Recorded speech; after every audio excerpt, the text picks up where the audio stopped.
Hey. Hey. Hey, you. Hey, kid. Welcome to The Drive. I'm Carmichael Dave. It's a pleasure to meet you.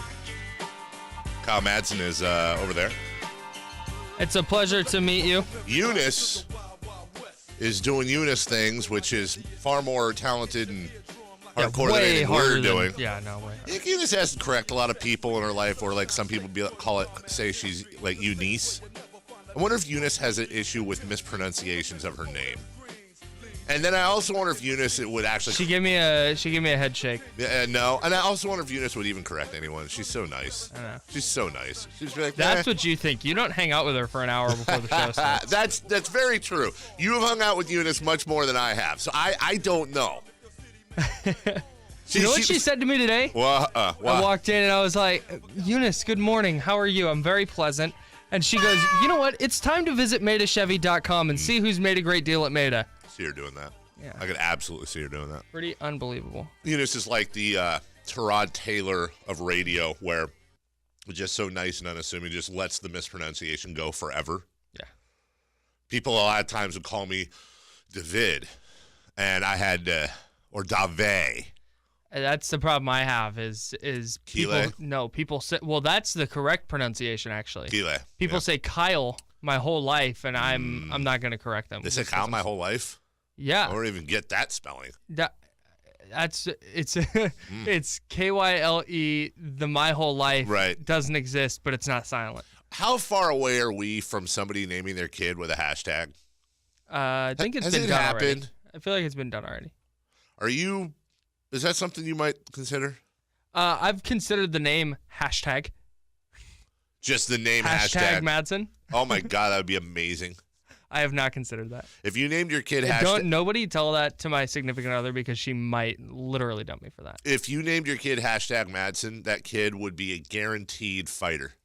Would absolutely know how to fight growing up. Have to. Yeah. Yeah. I would start training him like as soon as he could walk. As soon as I find gloves for his tiny fists, we're fighting. Do you subscribe to the same theory I do? If I happen upon somebody in my social life or life in general that has a very out of the ordinary name, or perhaps a very make funnable name, and they use it instead of trying to hide it behind a nickname or their middle name, I automatically think they know how to fight. There's two things I look at when I look at people to size them up. Do they have a really weird name? Do they have some sort of facial scar or injury that they've had since they were young? And do they have very puffy, swollen ears? Yeah, the cauliflower. Cauliflower ears. If I see somebody with cauliflower ear and they're talking garbage to me, you know what? Go ahead.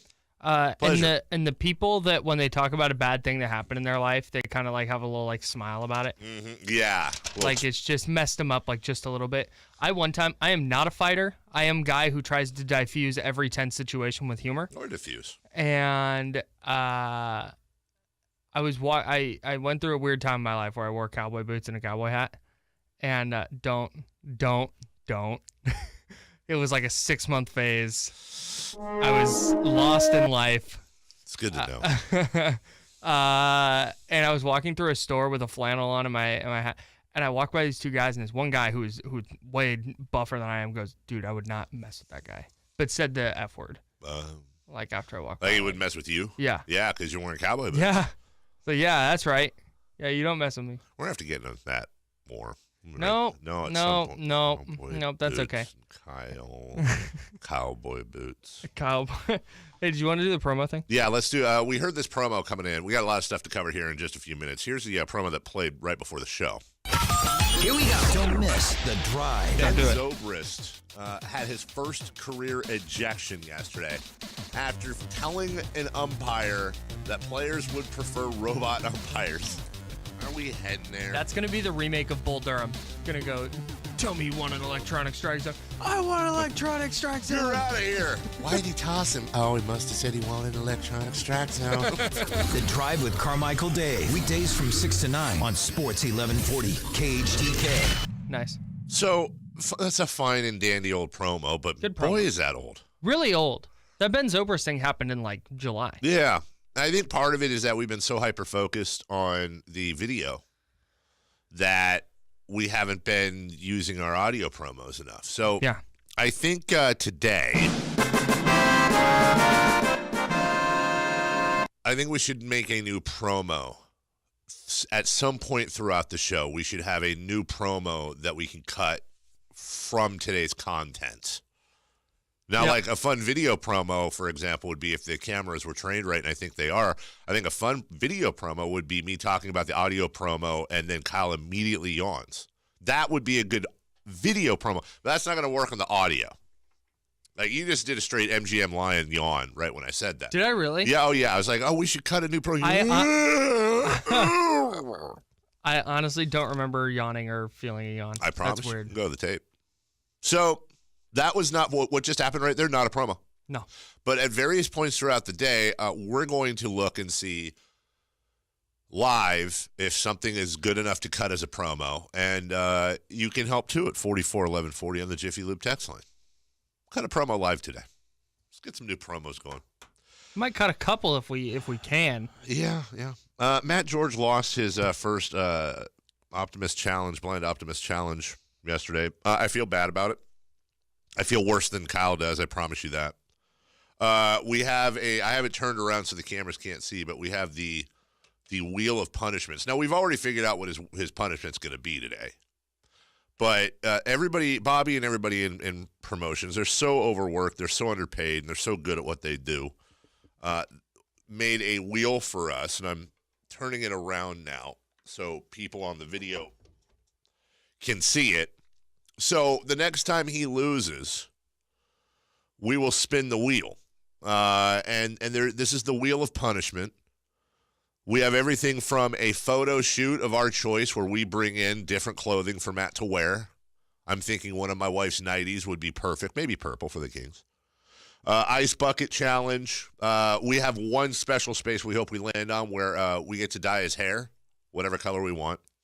There is a spot called Turd Ferguson where we get to pick a name that Matt has to use for an entire day on the air. What was the one that you pointed out yesterday off of Twitter? Something, it was like Weatherford McTuddles. Yeah, that's fantastic. So he'd have to say. If that guy happens to be a listener, shout out to you. Seriously, that can't be a real name. That cannot be a real name. Kyle has a whiteboard that he's using for video messages now, and my favorite thing is that he's figured out that he has to write everything down backwards. Eunice alerted me to that right away. So, we already determined it's the Ice Bucket Challenge today, but if I were to spin the wheel here, and I want to give Eunice a second to, I'm going to elongate here so she can focus on the wheel, or at least focus on that angle and take dumb Kyle out of the split screen here. Oh, okay. By dumb Kyle, I mean smart Kyle. Here we go. It's like autocorrect, but for your voice. Let me get the mic up to it. And, okay. So it landed on Twitter Takeover. So Twitter Takeover would be, we get to take over, nice camera work, Eunice. We get to take over Matt's Twitter for a day. Okay? So that includes bio, picture, and all the messaging. There's a couple here that says karaoke. Well, Kyle and I figured out yesterday that although Matt would love to sing karaoke, probably not with the songs we're going to pick for him. I'm thinking a lot of Lil Wayne. Nothing says Matt George like Lil Wayne. I agree. So we'll have Matt George singing a karaoke song. We have a couple of those. And then we have a mystery spot, don't we all, where we will pick, along with you, the audience, we will pick on the fly what his punishment is throughout the show. And then at the end of the show, if possible, he'll execute that punishment. If not, it'll be the very next day. From the 916, why when I switch from the radio to tune in, because the reception is so bad in Rockland and Roseville during the night hours, do I have to listen to a commercial before I get to the live show? Well, first off, let me just say, I say this every couple months. When it is nighttime, Cage to Cage reception over the air in Roseville and Rockland sucks. It's something to do with antennas and the clouds and meteors or something. I mean, seriously, it's not. The engineers have explained it to me 100 times, and I still don't get it. It's something about hemispheres and atmospheres and the moon and whatever. I don't know. You can get us in just north of L.A., but you can't get us in Roseville when it's nighttime. So you switch to the app. Why do you have to listen to commercial? Because, hey, when you turn on the dang app, the commercial plays. What do you want? You got to make money. You can be a good listener. You listen to that commercial and go buy whatever the commercial is commercialing. Even if you don't need it, buy it. Buy it and you tell them Carmichael Dave sent you. Spark plugs? Go get some. Go in there. Hey, Carmichael Dave sent me. Give me some spark plugs. They might look at you funny. Who cares? Kings opened last night. That's the gist of the show today. We have other things, though. We have baseball. We have another fan trying to interfere. What are we going to do about this? We're going to have Kevin Nagel, the owner of your Sac Republic, on at 7:35 with the playoffs coming up this weekend. Sam Amick will make the first of his weekly visits, brought to you by Jiffy Lube. But a lot of Kings and a lot of you guys being upset about rotations and minutes. A lot of you guys being happy with the effort. And a lot of you guys saying, I don't care about the effort. Wins, loss. So we'll be... Tom from Canziara Sister says I want to get to that. We'll get to Tom's idea, which I am in love with. I am too. I am thoroughly in love with this idea, and I don't really want to credit him because it's so good. Who isn't? 6:30, we'll talk about that. Morning Brew next. Sports 1140 KHTK. Out of the timeout, Yelich, the left side of the lane, sets up the alley-oop. Spike it down, Willie Cauley-Stein. Look at the Kings bench. Everybody in purple down there jumping up and enjoying that moment. Want to remind you all our guests today coming to you via the Fire Wings hotline. 21 different flavors to choose from, firewings.com. Hey, just wing it. Yeah, do that. Kings lose their opener 123-117. If you bet on the Kings against the line last night, which was 8.5, you won money. It was scary, but you won it. We're going to talk, obviously, a lot about this game today because it was opening night. But we don't have a lot of time to get into it. So I do want to credit, and I hate doing this, I want to credit our good friend Tom Maley from our sister station KNCI, the Pat, Tom, and Cody Show. He had a great idea today. Throughout this season, if things go right, actually, there's going to be some games like this where the Kings lose, but you go, hey, they kept it close. They scored 117 on maybe the best defense in the league. This was a fun loss. And you're going to inevitably we get this every year. Stop trying to shill. It's a loss. I'm tired of losing. If you're not losing, you're not trying. If you're not winning, you suck. There's that guy. That's usually the guy who played football in high school. And, you know the rest of the story there. So I think what we're going to do is we're going to adjust the Kings record. I want to come up with an acronym for this. And I need help because I want it to be Kings, K period, I period, NGS. And it's going to be Kings blank game score. I just need to figure out what the I and the N is. You know what I'm saying? You know where I'm going with this? I want that to attach to what we're going to do here. And what we're going to do is instead of them, right now they're 0-1 in your ESPN standings. But in our standings, they're 0-1-1. We're creating a third column for moral victories. There's a moral victory last night. They got blown off the floor a week prior. Their starters were, I believe the starters for the Kings last night were plus 67. The reserves were minus 97. But it was a good showing compared to what we thought. And that first quarter, that place was going nuts. And it would have gone even more nuts at Golden One Center. But I swear to God, half the fans thought they were dreaming or in some weird alternate universe and didn't know what to do with their hands. 0-1-1. Your Sacramento Kings are 0-1-1 on the year. I believe last night counts as a moral victory. It's not a victory. It's a moral victory. We'll take it, and we'll get into your rotations. We'll get into your complaints. We'll get into the positives and all that. We'll start that at 6:30 in the next segment. Number 2. Kimbrell comes to the set. Outfielder step to the right to pitch. Swinging a line drive left field. Benintendi coming on, dives, and did he make the catch? He did! He got it! The Red Sox win! The Red Sox win. I just went head over heels in my chair. Joe just fell down. Oh, wow, what a catch by Andrew Benintendi. Unbelievable. What a play. And the Red Sox lead the series 3-1. Hey, Go ahead. Can I just bad call? It's hard for me to get on a play-by-play guy if he can't see. Oh, is that what happened? Yeah, he couldn't see if he caught. He didn't know right away if the ball was in his glove or not. It was a tough play to see from where he was. I'm sure. No, but I feel like there was room for elevation there, and he's like, "Oh, wow." That's the thing. I mean, you have a choice. You either spike the call by not elevating because you're not sure, or you go crazy. He dropped the ball. He's saving it for. I get it. I'm fine. sure they he's only went up pissed. 3-1. Hey, 3-2. let me tell you, the 3-1. The Red Sox are going to win this series. The Red Sox are going to win this series because of games like yesterday in Houston where these things have to happen every once in a while for a team to be able to win the World Series.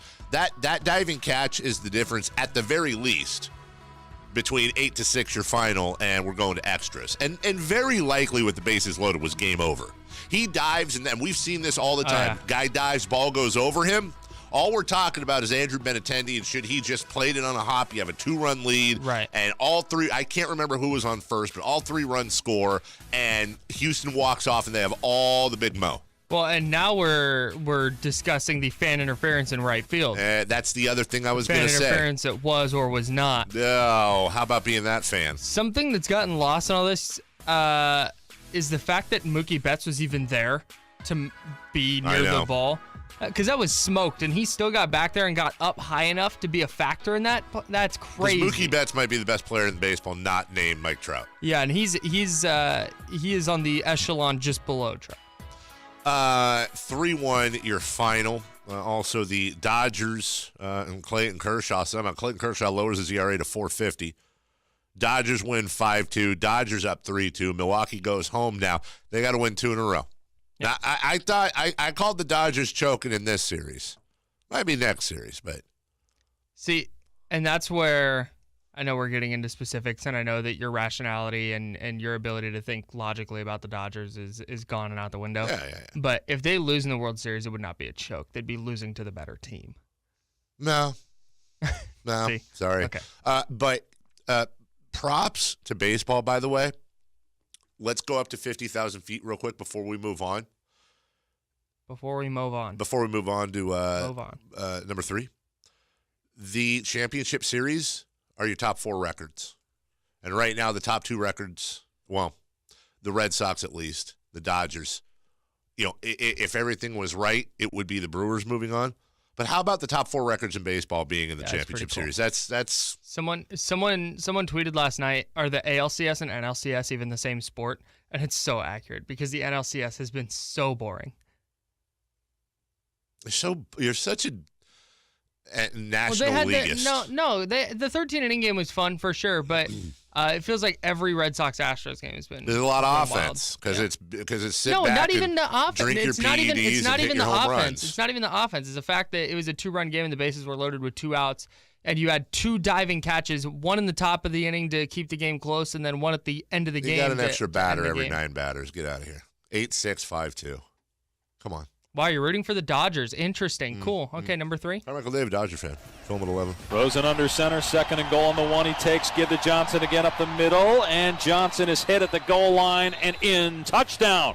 David Johnson from a yard out, and the Cardinals with a chance to get within 10 with 7 minutes to go. See, there's National League right there. Cardinals down 10. There's offense. I made it funny. The week 7, the NFL starts tonight. Broncos, Cardinals. I want to talk to you about the Broncos today at some point, too. I don't know what they are. I know what they are. They're horsies, but I don't know what they are as far as the team goes. Yeah, they're we'll discuss. Yeah, we'll discuss it. All right. I couldn't care less about this game. Off the air, you need to explain to me, apparently. We've got all the, don't put fruit in your beer, drive a sports car guys on here. Moral victories. How sad is this? I mean, come on, how sad is this? We're keeping track of more victories now? Come on! I don't like people like that. They're the worst. Like, they go really with are the worst. Go just with have the fun. damn bit. It's just a dumb bit because it's going to be a long year and we're trying to entertain ourselves. No, I'm not selling you season tickets. I don't care what you do. I don't care if you watch the game. But please don't trail me around on Twitter all year going, how can you say that was a good loss? Well, then don't follow me and don't watch the Kings. Just be No miserable. such thing as a good loss. You know who's a good team that you don't have to worry about that with? They're about 90 miles west. Go. So no one's going to hate you. Go. They need more fans. They don't have enough. Go root for the team in the blue and the yellow. You know, it's going to be a long year, so shut up and roll with the bit. We'll take a break. We'll come back and piss off all the, I only drink whiskey. It's a man's drink. Sports 1140 KHTK. This is Kyle Madson with your top stories on Sports 1140. The Sacramento Kings opened their 2018-19 season with a 123-117 loss to the Utah Jazz last night. Willie Cauley-Stein led the way for the Kings with 23.7 rebounds, 4 assists, and 2 blocks. De'Aaron Fox added 21 points and 7 assists. Marvin Bagley played 12 minutes with 6 points and 5 boards. Harry Giles, he scored just 2 points in 10 minutes. The Kings now head to New Orleans to face the Pelicans on Friday. In baseball, the Dodgers took a 3-2 series lead in the NLCS with a 5-2 win over the Brewers in Los Angeles yesterday. Clayton Kershaw was sensational in the win. He went 7 innings, allowing 3 hits and a run with 2 walks and 9 strikeouts. The Red Sox took a commanding 3-1 lead over the Astros in the ALCS with a thrilling 8-6 win in Houston. Andrew Benintendi's diving grab of an Alex Bregman line drive at the bases loaded and 2 outs in the bottom of the ninth won it for Boston. Week 7 of the NFL season kicks off tonight in Arizona. It's the Broncos and Cardinals down in the desert. You can listen to that game right here on Sports 1140 with kickoff set for 5:20. It's 6:34. Carpets Plus is having our fall sale, 25% off all of your flooring needs. Those are your top stories, and now back to the drive on Sports 1140 KHTK.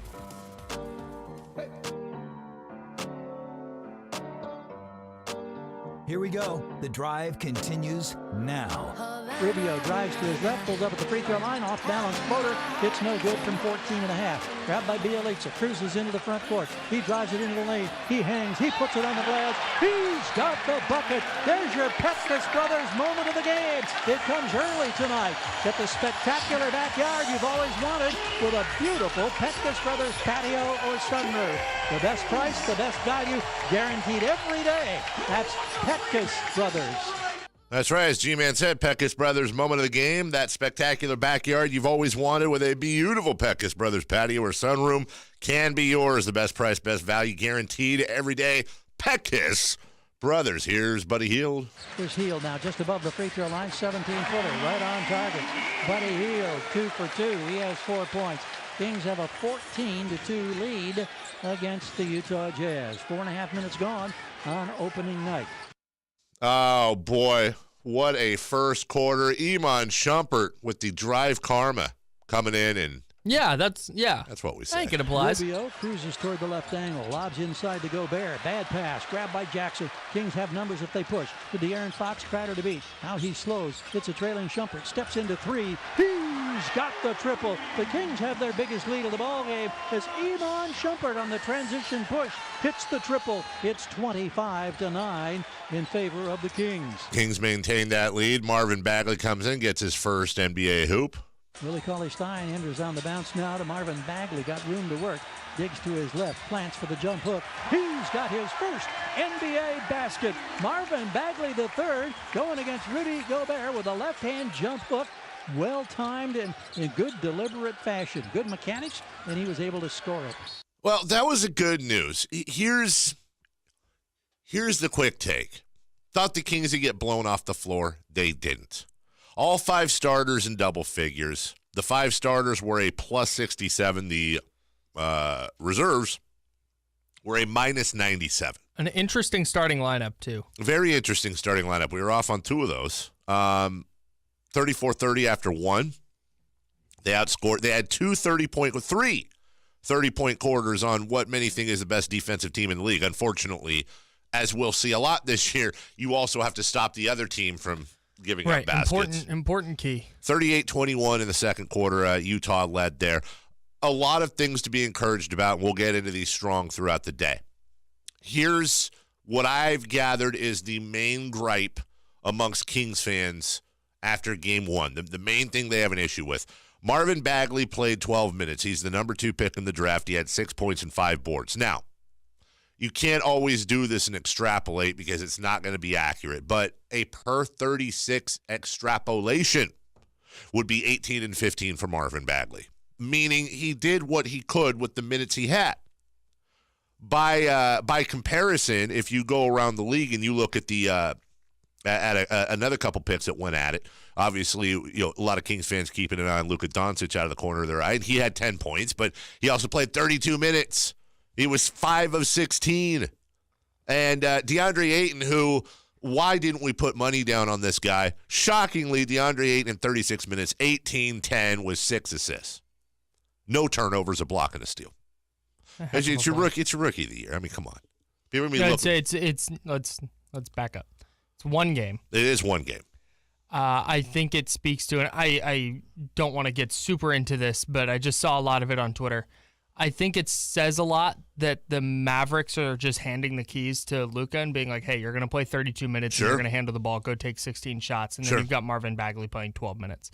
I'm wondering if Bagley's low minutes count had to do with the fact that the Jazz couldn't stop Bjelica or Willie. I think that's a big part of it. I think you had not only Bjelica, but as you said, Willie Cauley-Stein both having tremendous games. Yeah, the Jazz had no answers for either of those guys. I think a lot other part of it too is that you've got Derek Favors and obviously Rudy Gobert, and now they get to go to New Orleans. There you go. There's your homestand.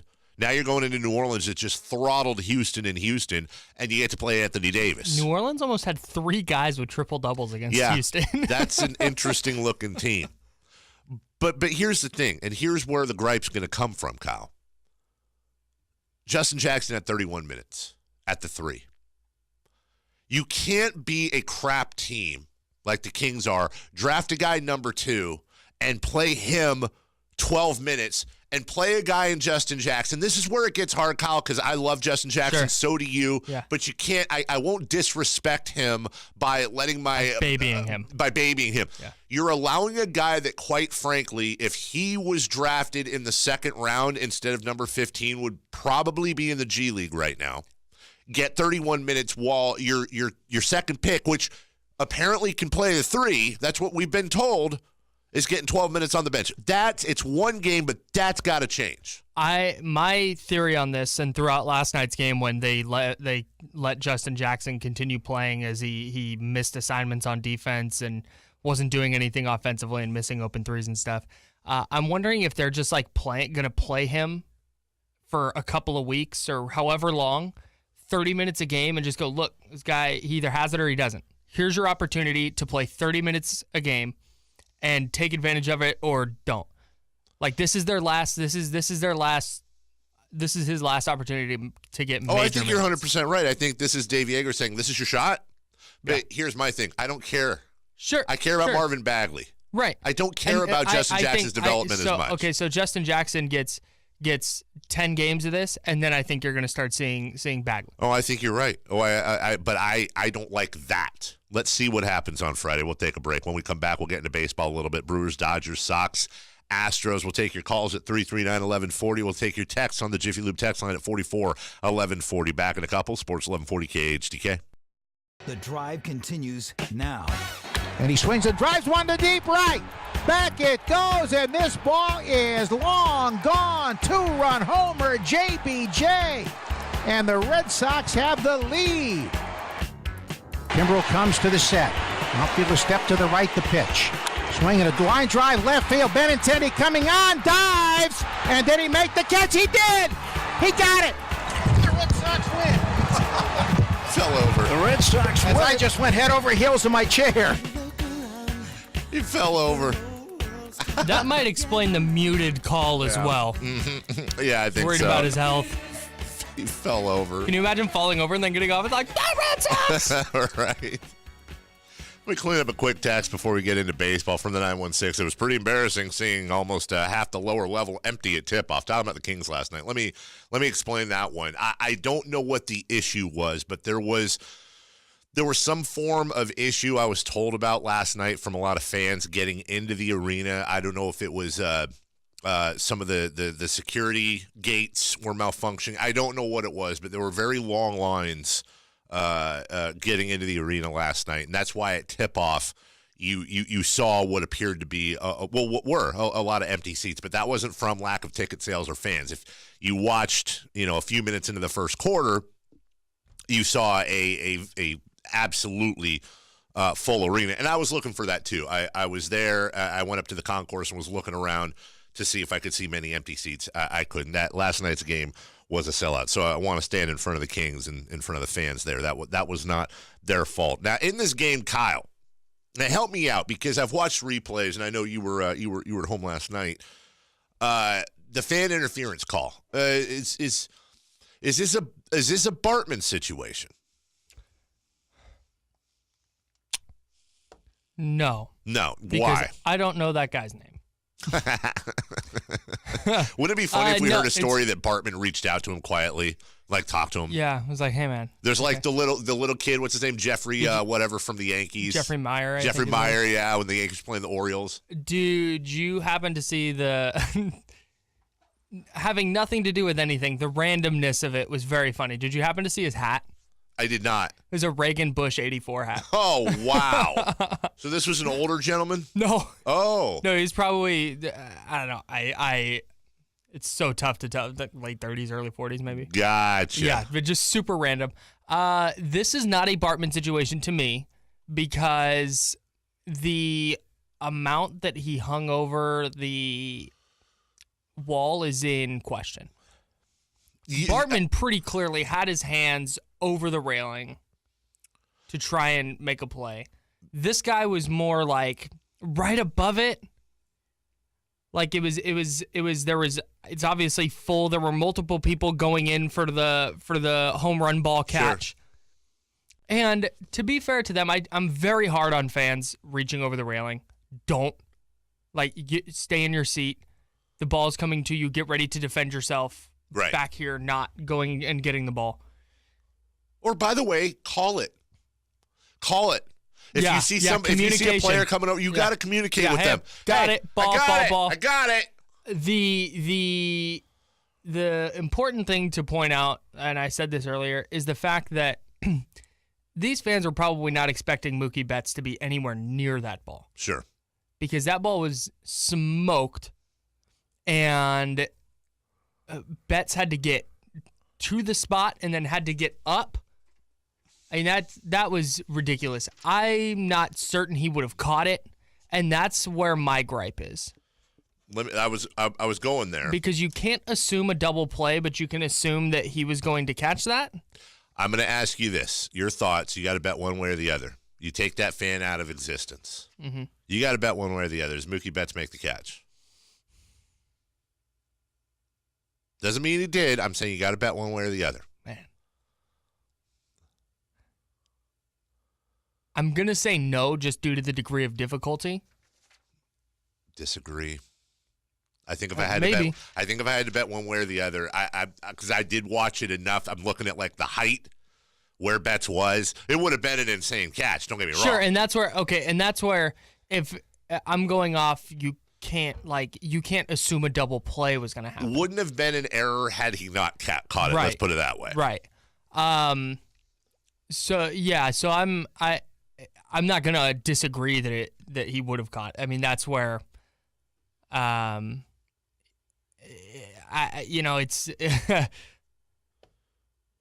it's just a tough play. I don't, and it robbed the Astros of 2 runs. Let's see what Red Sox manager Alex Cora thought of it. Joe called it out right away.